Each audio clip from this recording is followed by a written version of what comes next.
the Nations Cup, so he knows that there are ups and downs in the game. Good days today, bad days tomorrow. And he's happy, and he's saying thank you to Nigeria for giving me 100 caps. For how long he wants to continue, it is for as long as his body will carry him, and as long as the coaches feel he has a role to play. So everybody is looking forward to the next game. I mean, this is not a competitive game; it's a friendly match, and we should be taking lessons from these games. World champions, top teams, Germany. I mean, all these big countries lose friendly games, but the difference is that they take lessons from it. That team and improve going forward, which is what we are also going to be doing. Okay, Tony, thanks so much for speaking to us. Let's allow you get some rest, but Okay, we will get... low. We are standing lower than Vincent himself. That's true, sir. Chill. Okay. Tony, get ready for us tomorrow because we'll just keep the viewers in suspense. We want to find out the latest as regards the contract of Coach Stephen Keshi. So get your research done, and then tomorrow we'll talk to you. Okay, all right. Thank you, Austin. Have a wonderful time. All right, you too also. And greetings to Madio Kunta. Okay. Oyi is also here, giving us some proverbs. He's also down, but we'll cheer up. Tell him not to say any proverb this night. Okay, thank you so much. That's right, our man Tony Bitoye. He's the media officer of the Super Eagles of Nigeria. I brought us some words of encouragement, particularly for Vincent and Yama. Oyi, let me get you talking. You mentioned a good part, which is coaching. You think this team missed that today? Obviously, Austin.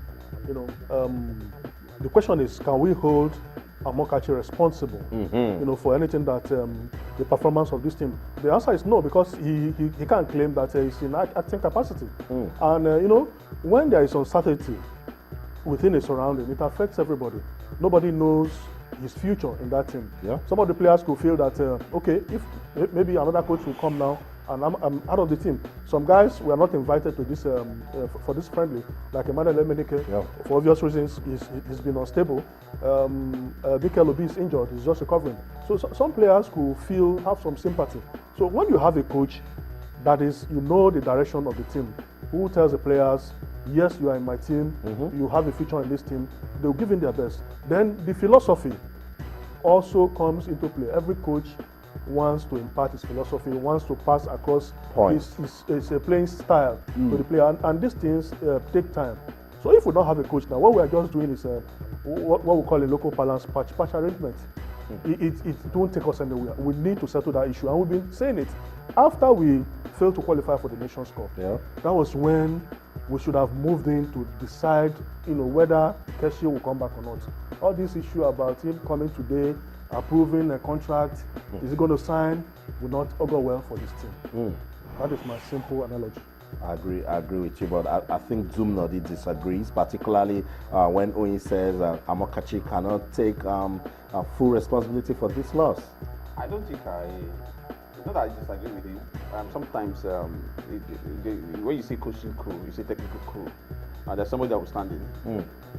At the end of the day, whether somebody is somebody will have to, you can't leave that position vacant. Whether it's team coach, he called, because he led the team training. He's going to be telling them what to do. If he had succeeded, but sometimes you see coaches who they ask a coach to leave, and that coach, this assistant coach takes over, and suddenly he's turned up wonderful performance, and they ask him to take over as the chief coach. So he must be ready to take responsibility, because at the end of the day, the coach who is in charge will do that. Whenever he's not with the team, somebody will hold thought for him, and the person will do it exactly the way we do it. That's his leadership. But I think you get full responsibility when you have a contract tied to it. Well, that's the truth of the matter. But the truth of the matter is that when you are living, body language. Yeah. From his body language, remember when we were going to the UAE to play Cote d'Ivoire, he kept on saying that he was standing in for his boss. Yeah. So it shows that the man has, already decided not to take responsibility for this team. And the list, even though on confirmed reports, the list of these two games, the one that was played today and the one that is going to be played on Sunday, we learned that he didn't draw up the list. Okay. So this man can come up and say, I'm not responsible for what happens to this team. It behoves on the NFF to get a coach for the national team, so that when we are talking, we said, okay, this is the man in charge. Why is this team playing like this?